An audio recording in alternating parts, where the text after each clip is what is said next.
Welcome back to Super Will Adventures.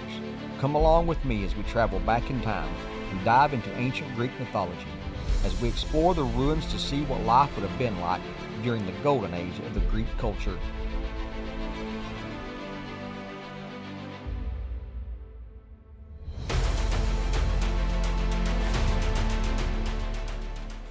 So I'm here in eastern Sicily, around the coast of Sicily. I'm at what's called the Valley of the Temples, and there is about 8 or so temples that was built here by the Greeks around 450 BC, around the golden period or golden age of ancient Greece.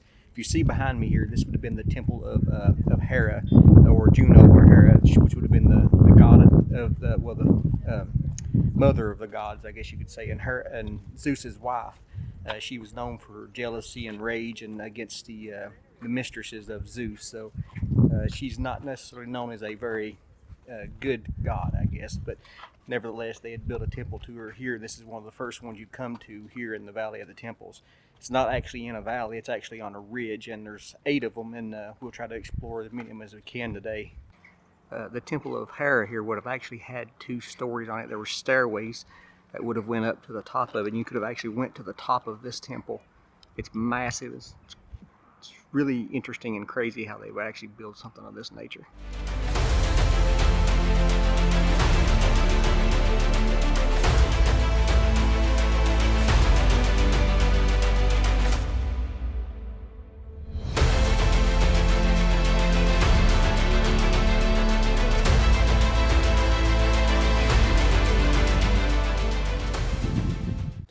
So right here is where they would have actually crushed their grapes, and as they would step on the grapes and the wine or the juice would run out, it would run down through here, and this is where they would actually catch it at in order to make their wine.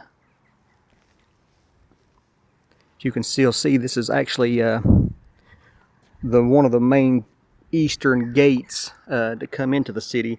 You could see where the wagon wheels have been cut out through the stone, through the rock, to come into the city. And there are some of the fortified walls that you see down that way of the fortress that would have been here. So this is pretty interesting. I was walking around the city here and looking this down, and I start finding these fossilized seashells into the rocks of where this would have been covered by an ocean, probably thousands or millions of years ago. It's actually pretty incredible if you can see them here. There's one. There's a really nice one to see. They're all over. You can see the seashells all over. There's a really nice one. So I'm here at the Temple of Concordia. The Temple of Concordia was a Greek god known for harmony, and this one was actually dedicated to her.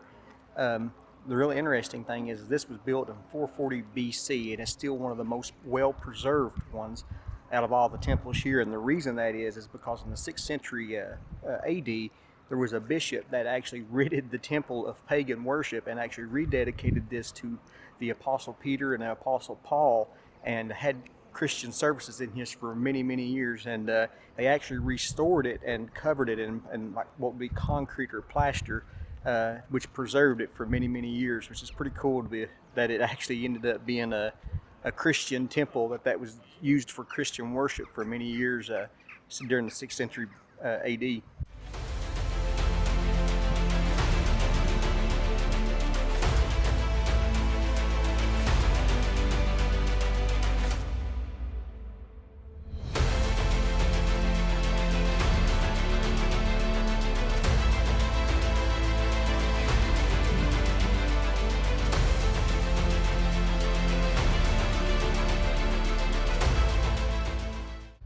So what you're seeing here is actually in their garden, where they would actually bury and have their tombs carved out into the stone, right here in the midst of this garden, which is actually absolutely stunning. But this would have been their graves, or the tombs, I guess, at that time.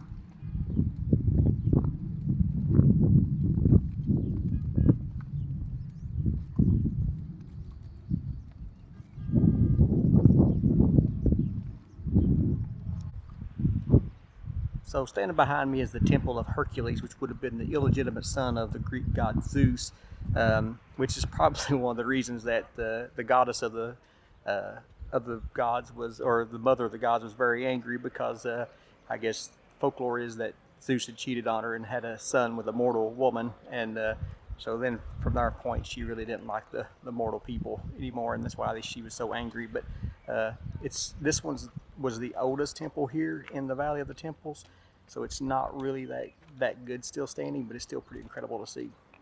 So as you can tell here with the Temple of Hercules, a lot of the columns have toppled over, and a lot of the stones have fallen over. This was the oldest structure here, built in the 6th century BC, where the rest of them was built in the 5th century and earlier. You can tell that this one was probably not built with as good quality. They get better quality as they were built newer. But it still amazes me of how that over 2,000 years ago that they could put these stones in columns like that. These stones would weigh at least 10 tons. They're huge. It's amazing the feat of what people were able to do at that time period. So behind me stands the Temple of Zeus, which would have been the father of the gods, or the greatest of all, or this would have been what they would call Olympus. It's pretty well ruined and destroyed now, but it would have been pretty magnificent to see back in its time period.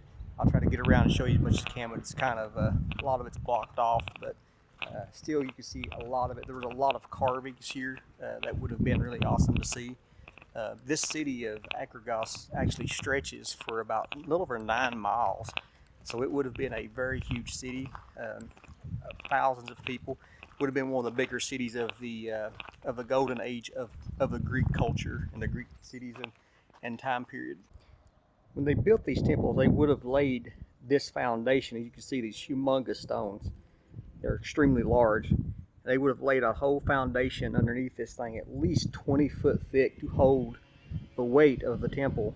And it just goes to show you that the foundation's still there if it's built right.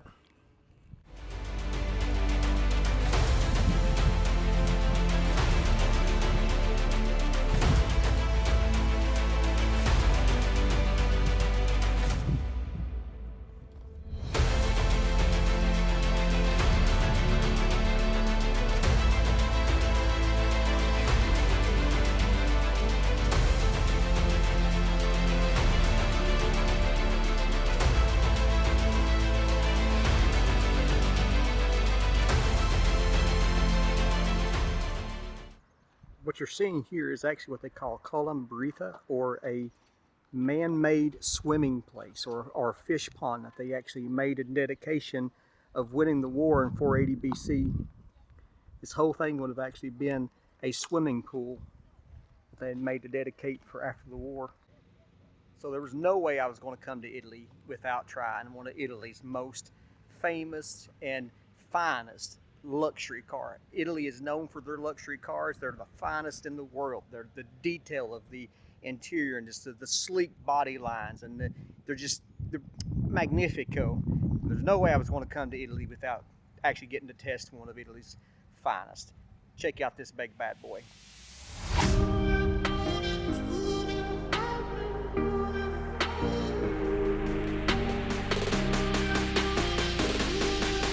That's right, the Fiat 500. It doesn't get much better than this. This baby will get you from 0 to 60 in about 8.4 seconds.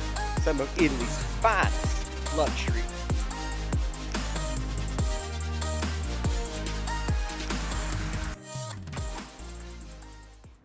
So as I wrap up the tour of Agrigos, or the city here in Sicily, of the Greek city, it's amazing to see that they call it the Valley of the Temples when it's really not on a valley. It's on a ridge top the whole way that's almost 9 miles long.